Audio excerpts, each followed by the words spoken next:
Narinig mo na ba na nagsisimula ang kamatayan sa ating mga binti? Sa unang dinig, parang katang-isip lamang, ngunit may katotohanang nakatago sa ilalim ng mga katagang ito. Habang tayo'y tumatanda, ang lakas, sirkulasyon at paggana ng ating mga binti ay kabilang sa mga unang bagay na humihina. At isa sa mga unang palatandaan ay ang madalas na mga cramp sa binti. Ang mga masakit na spasms na ito ay hindi lamang nakakaabala. Maaaring ito ang paraan ng iyong katawan upang bigyan ka ng babala na may mali, lalo na sa iyong mga kalamnan, nerves, o kahit sa iyong kinakain. Nag-stretch ka, nagpamasahe ka, nag-hydrate ka, pero patuloy ang mga cramp. Pero paano kaya kung ang solusyon ay mahahanap lamang sa inyong ref?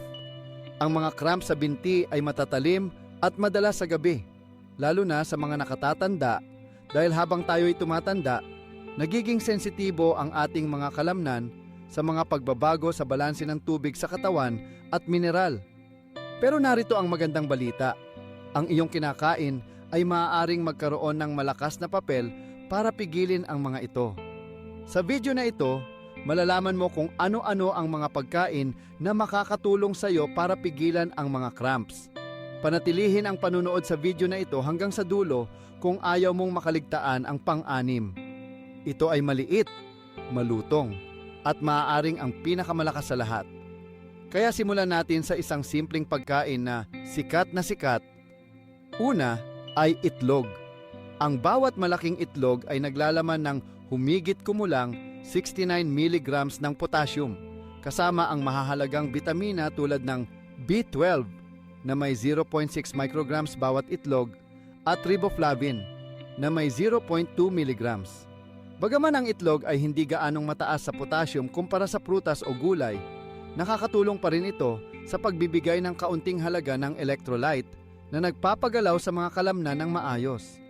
Higit sa lahat, ang itlog ay may mataas na kalidad na protina na nagbibigay ng humigit kumulang 6.3 grams bawat malaking itlog na sumusuporta sa pagpapanatili at pag-aayos ng mga kalamnan, lalo na habang tayo'y tumatanda. Ang itlog ay nagbibigay din ng magnesium, kahit nasa katamtamang halaga lamang. Humigit kumulang 6 mg bawat malaking itlog ayon sa USDA.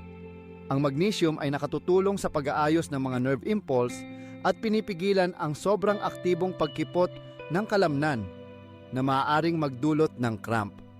Paano mo ba dapat kainin ang mga ito? Narito ang mga pagpipilian. Pwede mong kainin ang itlog bilang nilaga na may kaunting paminta. Gawing scrambled na may mga leafy greens para sa dagdag na nutrisyon.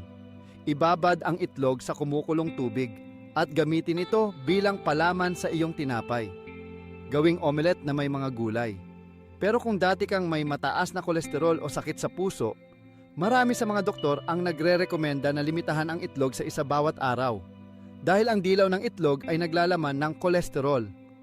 Ang mga itlog ay abot kaya, maraming gamit, at isang convenient na protein boost para sa pagpapanatili ng lakas ng kalamnan at kalusugan ng nerves. Ngunit ito ay simula pa lamang dahil ang susunod na tatalakayin natin ay ang isang makremang berdeng prutas na naglalaman ng mas maraming potassium kaysa sa itlog. Ngunit karamihan sa atin ay hindi alam na isa ito sa mga paraan upang maiwasan ang cramp sa binti. Pangalawa ay avocado. Ang creamy na berdeng prutas na ito ay epektibong panlaban sa mga cramp ng kalamnan. Ang isang medium avocado, humigit kumulang 150 gramo, ay naglalaman ng humigit kumulang 708 hanggang 700 at 60 mg ng potassium, mas marami kaysa sa isang saging sa bawat prutas. Ang potassium ay importante sa pagkontrol ng mga kalamnan, pag-stabilize ng mga signal ng nerve, at pag-regulate ng balanse ng tubig sa katawan, lalo na habang tayo ay tumatanda. Ang mga avocado ay natural na mababa sa sodium, humigit kumulang 5 mg bawat kalahating prutas, at naglalaman ng iba pang mga nutrient na nakakatulong sa kalusugan ng kalamnan. Kabilang ang magnesium, humigit kumulang 20 mg bawat kalahating prutas. Kaya paano ito nakakatulong sa mga cramp? Ang potassium ay tumutulong na ibalik ang natural na balanse ng katawan, na pinapanatili ang mga kalamnan mula sa sobrang pag-urong. Kasabay nito, ang mga avocado ay natural na mababa sa sodium na tumutulong sa iyo na mapanatili ang mga likido sa katawan. At may magnesium na sumusuporta sa mga nerves at kalamnam. Paano ito kainin? Madali lang. Durugin ito sa isang slice ng whole grain toast para sa almusal. Ihalo ang mga avocado chunks sa iyong salad o ihalo ito sa iyong smoothie pagkatapos ng iyong lakad. Simple, nakakabusog at walang kinakailangang kasanayan sa pagluluto. Pangatlo ay saging. Pag-usapan natin ang isa sa mga pinakamaginhawang pagkain na makakatulong sa iyong kalamnan, ang saging. Ang isang medium na saging ay naglalaman ng 450 mg ng potassium na humigit kumulang 12% ng iyong daily value. Ang potassium ay tumutulong sa pagpapanumbalik ng mga electrolyte na nawala mula sa paglalakad, pagpapawis o paggalaw na pinapanatili ang kontrol ng mga kontraksyon ng kalamnan. Ngunit hindi lang iyan ang kaya ng saging. Naghahatid din ito ng humigit kumulang 0.4 mg ng bitamina na B6 na sumusuporta sa nerve signaling sa pagitan ng iyong utak at mga kalamnan. Kaya paano ito nakakatulong? Kapag ang iyong mga kalamnan ay kulang sa potassium, maaaring humahantong sa mga cramp. Ang vitamin B6 ay gumaganap na referee para sa iyong nerve-muscle communication na ginagawang maayos at tumpak ang mga contraction. Ang mga ito ay sobrang simple kainin. Walang paghahanda, walang kalat. Kailangan mo lang balatan at kainin. Kumain ng isa bilang merienda sa tanghali, hiwain sa iyong oatmeal sa umaga, o ihalo sa isang smoothie para sa natural na tamis na puno ng enerhiya. Isang paalala, ang mga saging ay naglalaman ng natural na asukal at carbs. Humigit kumulang 27 gramo. Kaya kung ikaw ay may diabetes o nagbabantay ng asukal sa dugo, mag-ingat sa dami ng iyong kinakain. Ang mga ito ay matamis, malambot, at nakakagulat na makapangyarihan. Ngayon, mula sa malambot at creamy, papunta tayo sa malutong at berde. Susunod ang mga gulay na puno ng mga mineral na nagmamahal sa kalamnan. Pang-apat ay mga gulay. Okay, oras na para bigyan ng kaunting pagmamahal ang mga berdeng gulay, ngunit hindi ang malata na lettuce sa burger. Ang pag-uusapan natin ay ang tunay na mga dahong gulay. Ang isang tasa ng lutong kangkong ay naghahatid ng malakas na 157 mg ng magnesium na kumikilos tulad ng isang natural na pampakalma ng kalamnan at tumutulong na mapagaan ang mga hindi sinasadyang pulikat na gumigising sa iyo ng madaling araw. At higit pa, ang mga gulay tulad ng kale at broccoli ay nagbibigay din ng calcium na tumutulong sa iyong mga kalamnan na tumugon ng maayos sa mga nerve signal. Kapag ang calcium at magnesium ay nasa balanse, ang mga cramp ay hindi gaanong nangyayari. Narito ang sikreto upang mapanatili ang mga sustansya. I-steam ng bahagya ang iyong spinach o kale, o igisa ang broccoli na may kaunting olive oil. Mas mabuti kung hindi sosobrahan ang pagluluto nito dahil mas maraming mineral ang makukuha kung hindi ito nasobrahan.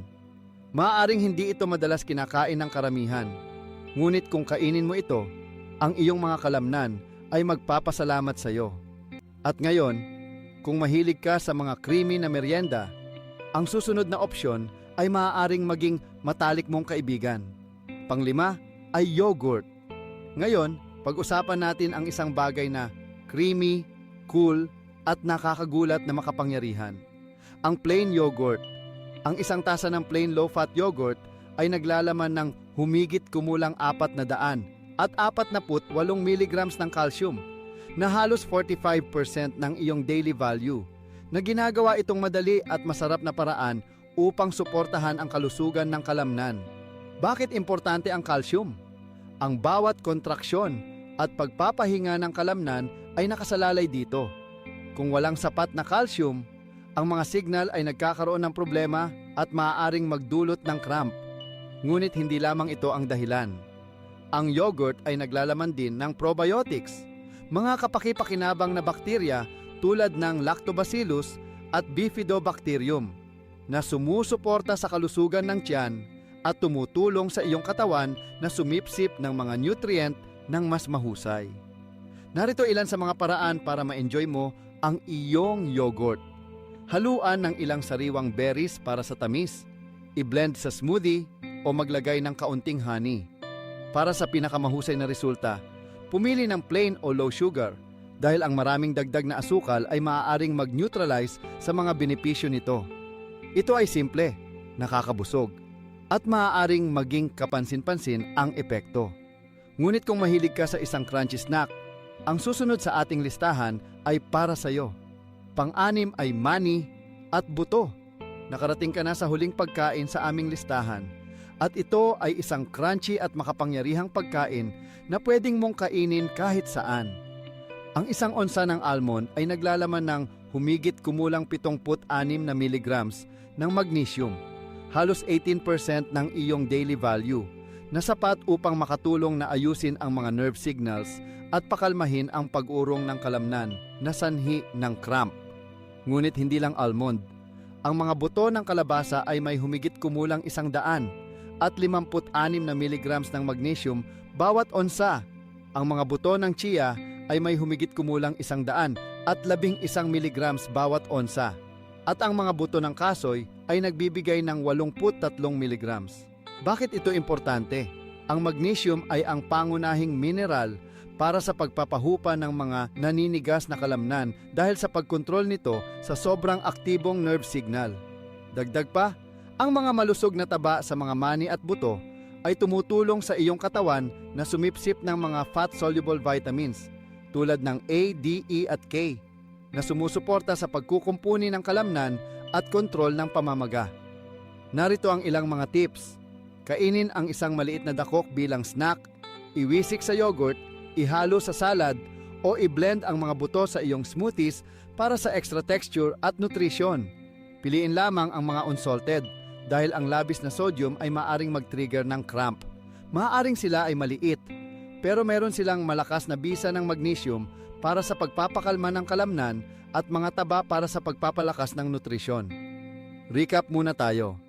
Upang makatulong na maiwasan ang masakit na cramp sa binti, simulan sa mga sumusunod.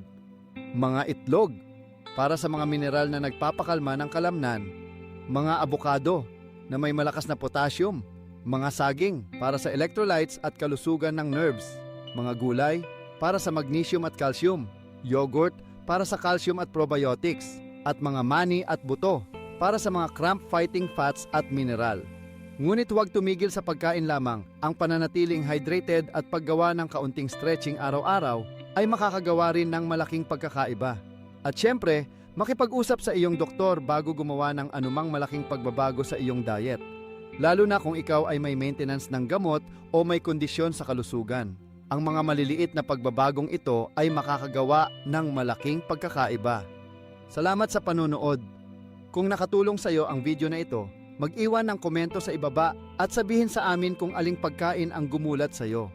At huwag kalimutan mag-like, mag-subscribe at tingnan ang mga karagdagang video upang matulungan kang manatiling malusog, malakas at walang cramp.